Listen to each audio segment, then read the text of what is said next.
San Miguel Arcángel advirtió sobre 4 cosas que cuando están presentes en un hogar indican que el enemigo ya entró, no que va a entrar, no que está intentando entrar, que ya entró. Y lo más perturbador de esa advertencia no es lo que son esas 4 cosas, es que la mayoría de los hogares católicos en México y en toda Latinoamérica las tiene, en este momento, ahora mismo, sin saberlo. No te estoy hablando de objetos obviamente malignos que cualquier persona reconocería como problemáticos. No te estoy hablando de cosas que alguien introdujo conscientemente en su hogar con malas intenciones. Te estoy hablando de cosas que están en tu casa de la manera más inocente del mundo, que llegaron como regalos o como decoración o como hábitos que se fueron formando sin que nadie les prestara atención. Y que sin embargo son exactamente las señales que San Miguel Arcángel, el príncipe de los ejércitos celestiales, identificó como las marcas de la presencia del enemigo en el espacio donde vive una familia. Quédate hasta el final de este video, porque la 4ª cosa es la que más impacta cuando la escuchas. No porque sea la más dramática de las 4, sino porque es la más común.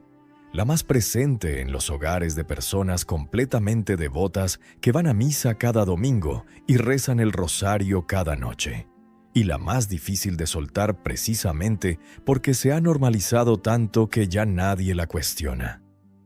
Yo soy el padre Esteban Romero, 40 años de ministerio. 40 años entrando a hogares de familias católicas de toda condición y de toda región. Y 40 años aprendiendo a ver lo que al principio no sabía ver. Lo que está debajo de la superficie de un hogar que por fuera parece normal y por dentro carga algo que no debería estar ahí. Antes de revelar las 4 cosas necesito que entiendas algo fundamental sobre la naturaleza del enemigo, porque hay una confusión muy extendida sobre este tema que hace que las personas no reconozcan su presencia aunque la tengan en casa. El enemigo no llega con cuernos y con fuego. No llega de manera dramática y visible que active todas las alarmas del discernimiento cristiano. Llega de la misma manera que llega la corrupción a cualquier cosa que no está siendo cuidada activamente, silenciosamente, gradualmente, aprovechando los espacios que se dejan sin protección espiritual, usando exactamente lo que parece más inofensivo para crear una puerta de entrada que con el tiempo se va ensanchando. San Pedro lo describió con una imagen que en el original griego tiene una fuerza que las traducciones no siempre capturan completamente. Dijo que el diablo anda como león rugiente buscando a quien devorar. La imagen del león rugiente es poderosa. Pero lo más importante de esa imagen no es el rugido, es el andar. El movimiento silencioso y paciente del depredador que recorre el territorio buscando el punto de menor resistencia, buscando la puerta que está entreabierta, el espacio que no está siendo vigilado, el hogar que no está siendo protegido espiritualmente de manera activa y consciente. Ese es el enemigo que San Miguel Arcángel enfrentó en el cielo y que, según el libro del Apocalipsis, fue derrotado por el arcángel y sus huestes y lanzado a la tierra. Y ese es el enemigo que San Miguel advierte sobre sus estrategias específicas en la tierra, porque las conoce mejor que nadie, porque las combatió directamente antes de que ningún ser humano existiera. Vamos a la primera cosa. La primera señal de que el enemigo ya entró en un hogar es la presencia de divisiones que se repiten sin resolverse. Escucha bien lo que digo porque hay una distinción importante que hacer aquí. No hablo de conflictos. Los conflictos son normales en cualquier familia, son parte de la convivencia humana. No son en sí mismos una señal de nada problemático desde el punto de vista espiritual. Lo que señala la presencia del enemigo no es el conflicto, es la división que se repite, que vuelve, que se resuelve aparentemente y luego reaparece en la misma forma o en una forma diferente pero con el mismo resultado. Una fractura entre personas que se aman pero que parecen incapaces de mantenerse en paz de manera sostenida. El padre de la familia con el hijo mayor, la madre con la nuera, los hermanos entre sí, La pareja en el mismo conflicto de fondo que llevan décadas sin resolver realmente, aunque crean haberlo resuelto muchas veces. Esas divisiones que se repiten con una persistencia que desafía todos los esfuerzos humanos de resolución, tienen en muchos casos una causa que va más allá de la psicología familiar y de la historia de las relaciones. Tienen una causa espiritual. Alguien o algo está alimentando esa división desde un nivel que las conversaciones humanas no alcanzan. San Pablo escribió sobre esto en la carta a los Efesios con una claridad que después de 2000 años sigue siendo completamente relevante. Dijo que nuestra lucha no es contra la carne y la sangre, sino contra los principados, contra las potestades, contra los príncipes de las tinieblas de este siglo, contra las huestes espirituales de maldad en los lugares celestiales. Nuestra lucha no es contra la carne y la sangre. No es contra tu hijo que no te llama. No es contra tu nuera con quien no terminas de entenderte. No es contra tu hermano con quien llevas años en un conflicto que ninguno de los dos sabe exactamente cómo empezó. Detrás de esas divisiones humanas hay una realidad espiritual que las alimenta y que ninguna estrategia puramente humana puede resolver porque está operando en un nivel que las estrategias humanas no alcanzan. ¿Cómo saber si la división en tu familia tiene una dimensión espiritual que va más allá de lo puramente humano? Hazte estas 3 preguntas. La primera, ¿lleva esta división más tiempo activa del que tiene sentido dado el origen del conflicto? Es decir, ¿la causa original del conflicto justifica la duración y la intensidad de la división que ha producido? La segunda, ¿han habido intentos genuinos de resolución que parecieron funcionar, pero que con el tiempo se deshicieron sin una causa clara? La tercera, ¿hay en la historia de la familia un momento específico donde el ambiente cambió? Un evento, una decisión, la entrada de algo o de alguien al hogar, después del cual las divisiones empezaron o se intensificaron. Si la respuesta a las 3 preguntas es sí, la dimensión espiritual de esa división merece ser atendida de manera específica, no como sustituto de la resolución humana del conflicto, sino como el nivel adicional de intervención que hace posible lo que los esfuerzos puramente humanos no han podido lograr. La respuesta espiritual a esa primera señal es la oración de unidad familiar.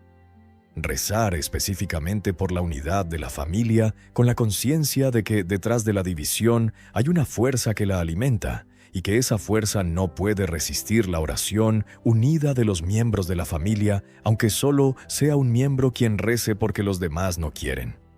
San Miguel Arcángel es el protector específico contra las divisiones que el enemigo siembra en las familias. Invocarle específicamente para la unidad de la familia con su oración tradicional, aquella de San Miguel Arcángel, defiéndenos en la batalla, es una práctica que la Iglesia recomienda precisamente para este tipo de situación. Suscríbete a este canal ahora mismo y activa la campanita. La Fe del Alma trae cada semana mensajes como este que abordan las realidades espirituales que afectan el hogar con la claridad y la profundidad que merecen. No te pierdas ningún mensaje. La segunda señal es la presencia de objetos de origen desconocido o de origen espiritual ajeno al catolicismo. Ya hablé de esto en otro video sobre los objetos en el cuarto, pero en el contexto de las señales de la presencia del enemigo en el hogar es necesario retomarlo con un enfoque diferente porque hay aspectos de este tema que no desarrollé en aquella ocasión. El hogar de un católico debería ser un espacio donde los únicos objetos con carga espiritual intencional sean objetos de la fe católica. Imágenes de Cristo, de la Virgen, de los santos canonizados, crucifijos, rosarios, medallas bendecidas, agua bendita, sal bendita. Cosas cuyo origen espiritual es claro, conocido y completamente compatible con la fe.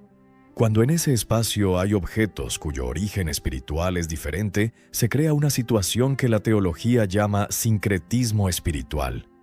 Una mezcla de presencias espirituales que no son compatibles entre sí y que no pueden coexistir en el mismo espacio sin que esa coexistencia tenga consecuencias.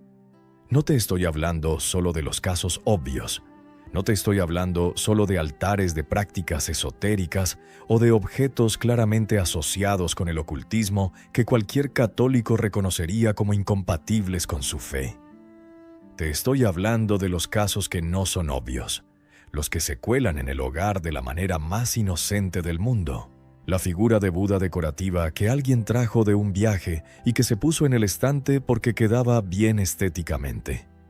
El atrapasueños que un nieto regaló sin saber su origen y que se colgó en la ventana del cuarto porque parecía bonito. La piedra de cuarzo o el cristal que alguien sugirió para la energía positiva y que se colocó en la sala sin pensar demasiado en lo que representa. El objeto con símbolos orientales que vino con un paquete de té y que terminó en la cocina. Todos esos objetos son puertas, no porque tengan un poder inherente que actúe por sí solo, sino porque representan y convocan presencias espirituales que no son el Dios cristiano. Y esas presencias, cuando se las convoca, aunque sea involuntariamente a través de un objeto que las representa, entran en el espacio espiritual del hogar y comienzan a actuar en él. El padre Gabriele Amorth, que fue exorcista del Vaticano durante décadas y cuyo trabajo está documentado en libros que la Iglesia no ha condenado, escribió que la mayoría de los casos de opresión espiritual que atendió en hogares comenzaron con la introducción de un objeto de origen esotérico o pagano que la familia no reconoció como problemático en el momento de su entrada al hogar. La solución para esta segunda señal es la revisión sistemática del hogar. Exactamente lo que describí en el video sobre el agua bendita. Antes de bendecir el espacio, examinar lo que hay en él. Y lo que no tiene un origen espiritual claramente católico no debería estar en un hogar que se quiere bajo la protección de Dios. Ahora llegamos a la tercera señal, y esta es la que más controversia genera cuando la menciono, porque afecta a algo que en los tiempos actuales se ha vuelto tan omnipresente que la idea de relacionarlo con la presencia del enemigo en el hogar resulta chocante para muchos. La tercera señal es la presencia del ruido continuo. El hogar donde la televisión o cualquier otro dispositivo de reproducción de audio o video está encendido de manera continua, desde que sus habitantes se levantan hasta que se acuestan, tiene un problema espiritual que la mayoría no identifica como tal, porque el ruido continuo se ha normalizado completamente. Déjame explicarte por qué el ruido continuo es una señal de la presencia del enemigo en el hogar desde la perspectiva espiritual. El enemigo no necesita que el contenido que entra por la televisión o por el teléfono sea explícitamente malo para que tenga un efecto espiritual negativo en el hogar. Basta con que ese contenido mantenga al alma constantemente ocupada con lo que viene de afuera para que el alma pierda progresivamente la capacidad de escuchar lo que viene de adentro. La voz de Dios habla en el silencio. El profeta Elías lo aprendió de la manera más directa posible. Después del viento huracanado, después del terremoto, después del fuego, Dios no estaba en ninguno de esos fenómenos dramáticos.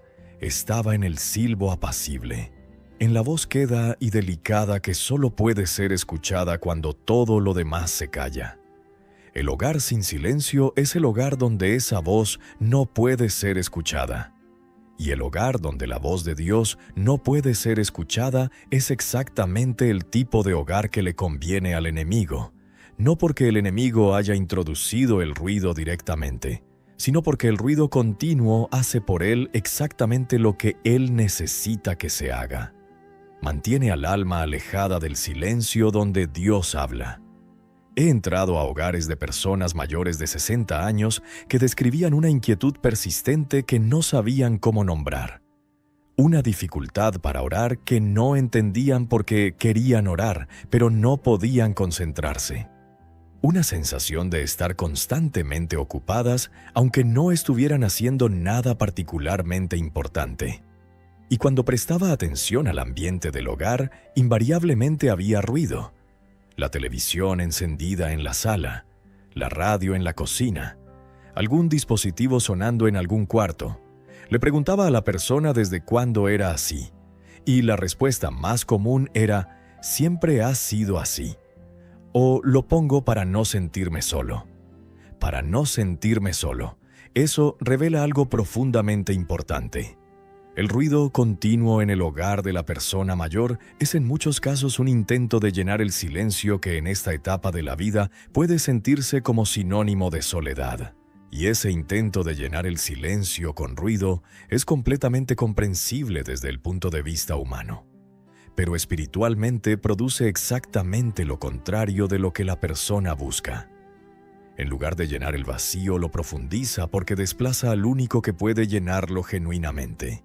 Dios no comparte el espacio sonoro del alma con la televisión encendida, no porque sea intolerante con el ruido, sino porque su voz es la más quieta de todas las voces y necesita que las otras voces guarden silencio para poder ser escuchada.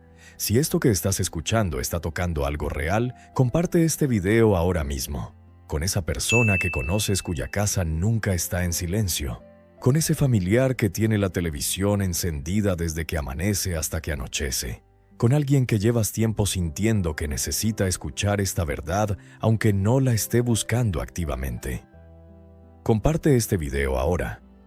Llegamos a la cuarta señal, la que prometí al inicio, la más común, la más presente en los hogares de personas devotas, la más difícil de soltar, y la que, en mi experiencia de 40 años, produce el daño espiritual más persistente y más silencioso de las cuatro, porque se disfraza perfectamente de virtud. La cuarta señal de que el enemigo ya entró en un hogar es la presencia del rencor no confesado y no trabajado activamente. El rencor en el hogar de un católico mayor de 60 años no es una anomalía extraña, es una realidad casi universal.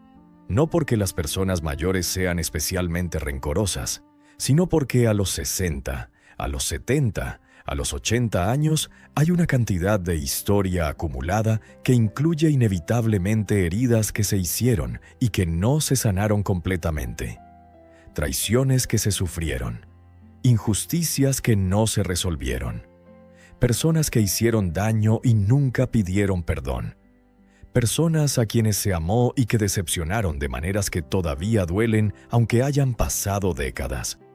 Todo eso existe en el corazón de casi cualquier persona mayor. El rencor que nace de esa historia es completamente humano y completamente comprensible. Lo que lo convierte en una señal de la presencia del enemigo en el hogar no es su existencia, es su permanencia sin ser trabajada. Su normalización como parte del paisaje interior de la persona, su aceptación tácita de que simplemente así es, que hay personas a quienes no se puede perdonar, que hay heridas que ya son demasiado antiguas para ser tratadas, que el rencor que se guarda es una forma de justicia que se debe a uno mismo después de lo que se sufrió. Esa normalización del rencor es exactamente la estrategia del enemigo. No necesita que la persona cometa pecados dramáticos, solo necesita que mantenga activo ese rencor, porque el rencor activo hace 3 cosas en el alma que le convienen perfectamente. La primera, el rencor activo bloquea la gracia, específicamente la gracia de los sacramentos que la persona está recibiendo. La comunión de quien guarda rencor activo no produce el fruto que debería producir. No porque Dios retire su gracia, sino porque el rencor crea en el alma una impermeabilidad a la gracia que impide que ésta fluya libremente, como una vasija agrietada que no puede retener el agua que se le vierte. Jesús fue absolutamente explícito sobre esto en el Sermón del Monte. Dijo: si cuando vas a presentar tu ofrenda ante el altar, recuerdas que tu hermano tiene algo contra ti, deja tu ofrenda ante el altar. Ve primero a reconciliarte con tu hermano, y entonces ven y presenta tu ofrenda. Primero la reconciliación, después la ofrenda. Eso no es una recomendación opcional, es una condición para que la ofrenda sea recibida. Y la comunión es la ofrenda más grande que un católico puede presentar. Recibirla con rencor activo en el corazón es exactamente lo que Jesús describió como presentar la ofrenda antes de reconciliarse. Y la consecuencia espiritual de eso es exactamente lo que muchos mayores experimentan sin saber a qué atribuirlo. Una vida sacramental intensa que no produce el fruto que debería producir. La segunda cosa que el rencor activo hace en el alma que le conviene al enemigo. Mantiene el alma orientada hacia el pasado, hacia la herida, hacia quien la causó, hacia lo que se hizo o se dijo o se dejó de hacer o decir. Esa orientación hacia el pasado impide que el alma viva el presente con la plenitud que esta etapa de la vida merece y que Dios quiere darle. El alma rencorosa está atrapada en un momento que ya pasó y que sin embargo sigue siendo el punto de referencia central de su vida interior. Y esa trampa temporal es exactamente el tipo de prisión que le conviene al enemigo porque mantiene al alma lejos de Dios que habita en el presente. La tercera. El rencor activo se transmite, no genéticamente, espiritualmente. Los hijos que crecen en un hogar donde el rencor es parte del ambiente espiritual absorben ese rencor de maneras que no siempre son conscientes, pero que con el tiempo se manifiestan en sus propias relaciones y en sus propios hogares. El rencor que no se trabaja en una generación se convierte en el punto de partida de la siguiente. Y eso es exactamente el tipo de daño generacional y persistente que el enemigo busca producir en una familia. ¿Cómo saber si hay rencor activo en tu hogar? No como concepto abstracto, sino como realidad concreta que está afectando el ambiente espiritual de tu casa en este momento. Hazte esta pregunta con honestidad. ¿Hay alguien en tu vida a quien no hayas perdonado completamente? No solo en palabras, no solo con la fórmula de lo perdono que se pronuncia, porque es lo que un cristiano debe decir. Completamente. De manera que cuando el nombre o el recuerdo de esa persona aparece en tu interior, la respuesta interior no sea una contracción, sino una apertura. Si la respuesta es sí, hay alguien a quien no has perdonado completamente, ese rencor está en tu hogar. Porque tú estás en tu hogar y llevas ese rencor contigo a cada rincón de ese espacio. La solución a la cuarta señal es la más exigente de las 4 porque requiere una decisión interior que ningún ritual externo puede hacer por ti.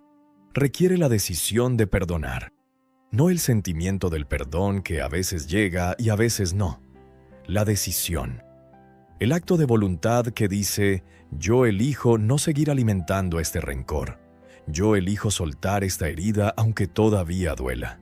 Yo elijo entregarle a Dios lo que esta persona me hizo porque no tengo la capacidad de procesarlo solo y porque seguir cargándolo me está costando demasiado. Esa decisión, llevada al confesionario donde puede ser sostenida por la gracia sacramental, tiene el poder de cambiar el ambiente espiritual de un hogar de una manera más profunda y más duradera que cualquier ritual de bendición. Porque el rencor es la única de las 4 señales que no puede ser removida desde afuera. Solo puede ser removida desde adentro, desde la voluntad del que lo guarda. Suscríbete a este canal y activa la campanita. La fe del alma está aquí cada semana para acompañarte en las verdades que más importan, las que cambian el hogar desde adentro. Quiero darte ahora algo concreto para cada una de las 4 señales. Una acción específica para esta semana que responda a cada señal con la herramienta espiritual apropiada. Para la primera señal, las divisiones que se repiten. Esta semana reza la oración a San Miguel Arcángel específicamente por la unidad de tu familia. Una vez al día. 7 días seguidos. No pidas que las otras personas cambien. Pide que el enemigo que alimenta la división sea expulsado del espacio relacional de tu familia. Esa es la oración que corresponde a esa señal. Para la segunda señal, los objetos de origen espiritualmente ajeno. Esta semana haz la revisión que describí. Recorre tu casa con ojos nuevos y examina cada objeto. Lo que no tiene un origen espiritual claramente católico, consulta con tu párroco. Y el espacio que quede después de esa revisión, ciérralo con agua bendita y con la señal de la cruz. Para la tercera señal, el ruido continuo. Esta semana elige un momento del día, aunque sea una hora, en que el hogar esté en silencio. Sin televisión, sin radio, sin teléfono, solo silencio. Y en ese silencio siéntate y espera. no con la expectativa de una experiencia mística, con la disposición del que sabe que Dios habla en el silencio y que está aprendiendo a escuchar de nuevo. Para la cuarta señal, el rencor activo. Esta semana escribe el nombre de la persona o las personas a quienes no has perdonado completamente. Solo el nombre, en un papel, y junto al nombre escribe esta frase: elijo soltar esto. No porque no me duela, sino porque no quiero que este rencor siga ocupando un espacio en mi hogar y en mi alma que le pertenece a Dios. Después lleva ese papel a la iglesia y déjalo al pie de la imagen de Cristo o de la Virgen, no como un gesto mágico, como un acto físico de una decisión interior. Y si es posible, lleva también ese rencor al confesionario, donde la gracia sacramental puede hacer lo que la voluntad sola no siempre puede hacer. Esas 4 acciones concretas esta semana son la respuesta específica a las 4 señales que San Miguel Arcángel identificó. No resuelven todo de inmediato, pero inician un proceso de limpieza espiritual del hogar que con el tiempo y con la perseverancia produce exactamente lo que cada persona que lo ha hecho describe con las mismas palabras. El hogar se siente diferente. La familia se relaciona de manera diferente. El sueño mejora. La oración fluye de manera diferente. Y hay una paz que aparece donde antes había una inquietud que nadie sabía nombrar, pero que todos sentían. Eso no es casualidad.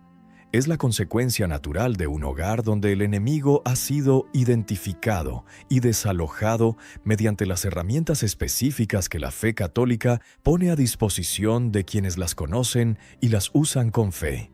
San Miguel Arcángel no es solo el protagonista de una imagen piadosa que se cuelga en la pared. Es el príncipe de los ejércitos celestiales que está activo en este momento, combatiendo al enemigo en la dimensión espiritual que no vemos, pero que nos afecta. Y su intercesión sobre tu hogar, pedida con fe y acompañada de las acciones concretas que te di hoy, es una de las protecciones más poderosas que un hogar católico puede tener. Deja en los comentarios cuál de las 4 señales reconociste en tu hogar. No para exponerte, sino porque nombrarla es el primer paso para trabajar con ella. Y porque tu comentario puede ser exactamente lo que alguien más necesita leer hoy para reconocer en su propio hogar algo que lleva tiempo ahí sin ser identificado. Suscríbete a este canal, activa la campanita y comparte este video con alguien cuyo hogar necesita esta verdad hoy. Que el Señor te bendiga y te guarde. Que San Miguel Arcángel defienda tu hogar en la batalla que ocurre en la dimensión que no vemos. Y que las 4 señales que hoy nombramos sean también las 4 victorias que esta semana Dios gana en el espacio donde tú y tu familia viven. En el nombre del Padre, del Hijo y del Espíritu Santo. Amén.